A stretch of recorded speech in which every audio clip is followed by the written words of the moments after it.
I'll not be able to get to sleep because I can't come down, but I watch tons of TV. I have room service in bed. The Taylor Swift cinematic universe just dropped 6 new episodes of chaos. First up, fans think there's bad blood brewing between Taylor and her longtime producer Jack Antonoff, and honestly, the theories are wilder than her Easter eggs. Then, Mark Ronson decided to shoot his shot as DJ for the Swift-Kelce wedding, like the man's manifesting behind a turntable. That's the new campaign. Yeah. We have a whole new campaign. We need to get McCartney on that campaign. Next, Swifties are losing sleep over the Disney Plus trailer, analyzing every sparkle, sigh, and cat cameo. Fourth, Travis Kelce earns a brand new nickname, thanks to Taylor's spicy new track. So we were just calling him Wood the whole game, and it was very enjoyable. It's like, Mahomes, get it to Wood. It's like, this clearly should be his nickname. Then, Brittany Mahomes melts hearts with her sweet So Incredible shout-out to Tay. And finally, the fandom turns on Travis after his surprise autograph stunt leaves Swifties seeing red. The internet is buzzing again about a possible fallout between Taylor and her longtime creative bestie Jack Antonoff. Yep, that dynamic duo who basically gave us the soundtrack to the last decade of heartbreak, empowerment, and poetic overthinking. But lately, fans think things might be getting a little icy. The latest spark? Jack's teaming up with Charlie XCX for an A24 film project called Mother Mary. Sounds harmless, right? Except Swifties have noticed Jack's name is nowhere to be found in the credits of Taylor's newest album, The Life of a Showgirl. Considering he's been her right-hand man since 1989 and helped cook up every banger up through the Tortured Poets department, his sudden disappearance screams something's up. Instead, Taylor's gone back to her old-school crew, working with pop legends Max Martin and Shellback.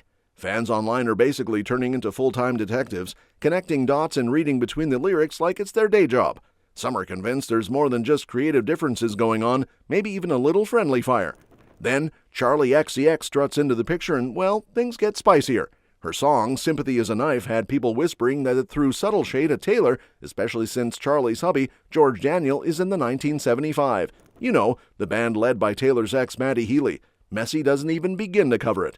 And as if the pop universe wasn't tangled enough, Jack's wife, actress Margaret Qualley, stirred the pot further by revealing she channeled Maddie Healy's energy for her latest role in Honey Don't. So now we've got Taylor's ex, her former producer, his wife, and her friend, all orbiting the same weird celebrity solar system. And speaking of pop culture chaos, just when fans were still untangling that web of Taylor-Charlie-Jack drama, in swoops another twist, this time featuring Taylor, Travis, and a certain hit-making legend with a turntable. Yup, Mark Ronson has basically raised his hand and said, "Yo, let me DJ the Swift-Kelce wedding," because why not add one more A-lister to the mix, right? According to insiders, Ronson dropped the bomb during a UK radio chat, sounding way too excited for someone who doesn't even have a confirmed invite yet. But honestly, can you blame him? This wedding's about to be the Super Bowl of pop culture, the Grammys, the Met Gala, and a Chiefs tailgate all rolled into one. And Mark, with his Grammy and Oscar flexes, clearly wants a front row seat behind the decks. Apparently, though, he's not the only one eyeing that gig. Word is, every big-name DJ from Ibiza to LA is sliding into management's inbox like, just putting it out there. Mark, ever the smooth operator, said he's keeping his schedule open, just in case the call comes through, manifesting but make it musical. And get this, he may have already had a mini tryout. He recently spun tracks at Selena Gomez and Benny Blanco's wedding, where Taylor herself was chilling in the crowd. Insiders say his set was fire, full of 90s nostalgia and pure throwback magic. The only hiccup? Apparently he didn't spot Taylor hitting the dance floor, which he half-jokingly suspects might have tanked his chances. Honestly, hard same, Mark. You can't get the gig if the bride doesn't groove. And while Mark Ronson's pitching himself as DJ-in-chief for the most talked-about wedding of the decade, Taylor's pulling another classic Swift move, dropping a surprise that has her fans spiraling faster than a 3 a.m. Reddit thread. Yup, the pop queen just announced a 6-part docuseries and concert film combo about her record-shattering Eras Tour, and it's coming to Disney Plus this December. So grab your popcorn, your tissues, and maybe a notebook, because Swifties are about to turn this thing into a full-scale academic study. The trailer dropped, and chaos instantly followed. It's got everything. Taylor rehearsing like a woman possessed, sneaking in workouts that make mortals feel lazy, and, of course, adorable footage of her hanging out with fiancé Travis Kelce like the world's most photogenic couple. The fandom lost it. Forget the MCU. This is the Taylor Swift Extended Universe, and it's streaming soon. We have broken every single record you can break with this tour. But of course, Swifties can't just watch something calmly. Oh no, they're pausing, zooming, decoding lighting patterns, and asking the same question across social media. Is Taylor okay? because apparently the trailer's final scene shows her in full glam, scrubbing off makeup in a marble bathroom while her cat Benjamin Button judges her life choices from the sink. She's still in her sequin bodysuit, running a bath, talking about how she can't come down from the post-show high, so she eats room service in bed, signs 2,000 CDs, and somehow does it all over again the next day. I'll not be able to get to sleep because I can't come down, but I've watched tons of TV. I eat room service in bed. I sign a box of 2,000 CDs, and then I'm tired. Meanwhile, the rest of us need a nap after unloading the dishwasher. And while fans were still replaying that Disney Plus trailer frame by frame like it was a clue-filled crime scene, Taylor went and dropped another bomb, this time in lyrical form, and let's just say it's got everyone talking. Her new track, Wood, from the life of a showgirl, has officially turned the internet into a circus of blushing emojis and giggling TikToks, because apparently this isn't your average love song, it's an explicit one, and fans are 99% sure it's about her fiancé Travis. Subtlety? Never heard of her. From the moment people heard the pre-chorus, jaws collectively hit the floor. The lyrics are basically a poetic tribute to, nature? Let's call it that. Swifties, being the detectives they are, instantly decoded the references faster than you can say tight end. Even sports fans jumped in on the fun, turning game nights into lyrical analysis sessions. And honestly, watching football fans discuss Taylor Swift's metaphors is peak 2025 energy. Then, out of nowhere, one of the big names in sports media decided to make things even spicier by giving Travis a brand new nickname, Wood. Yep, that's it, just Wood.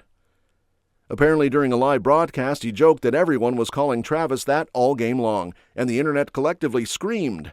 Now, Mahomes to Wood is trending, and it's equal parts hilarious and unhinged. House and I made a lot of jokes during the game about Travis Kelce. It's a little bit of a deep cut on the Taylor Swift album, but it was a very controversial song on the album called Wood. So we were just calling him Wood the whole game, and it was very enjoyable. It's like, Mahomes, get it to Wood. Like, this clearly should be his nickname. Meanwhile, Taylor's blushing her way through interviews like a high schooler who just got caught passing notes. On The Tonight Show, she tried to play it off cool, saying she wanted the song to sound timeless, but then admitted it went off the rails somewhere in the creative process. Translation, the vibe got too good to stay PG.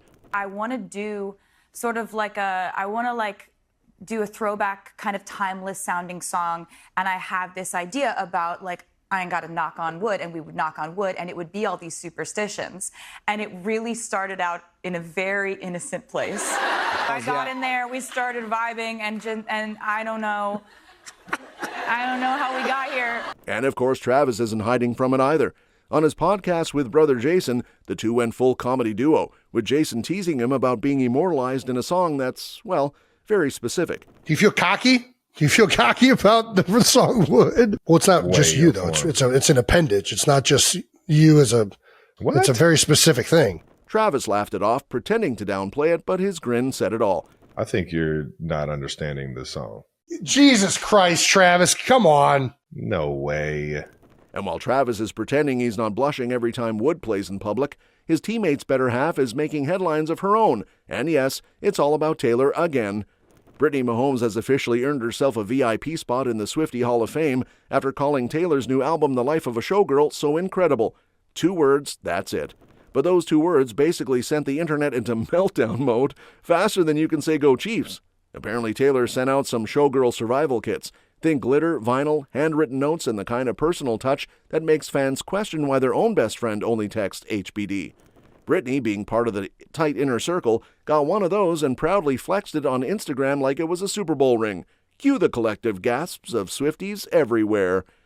Insiders say Taylor's been gushing lately about her inner circle, the ones who don't spill secrets or start chaos in the group chat.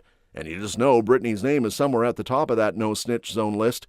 Their friendship's been quietly leveling up ever since Tay started dating Travis, and now they're basically the NFL's most powerful wag duo. Pop royalty meets game day glam. Britney even doubled down later, posting another love note about how Taylor just keeps doing it. Translation, she's got that bestie who's casually the most famous woman alive energy, and she's not afraid to say it. Fans ate it up, turning the comment section into a full-blown fan club.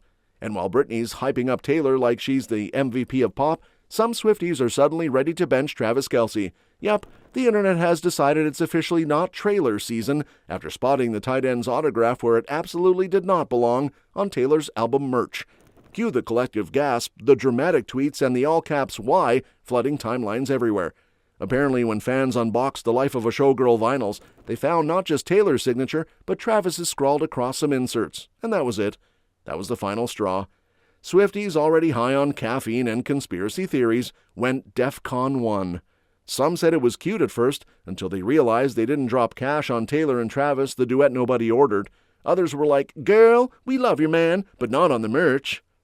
Insiders say the backlash hit so hard, it made Mahomes to Wood look like a minor blip. Fans started posting photos of their signed inserts like crime scene evidence, wondering if they actually pre-ordered from the NFL shop.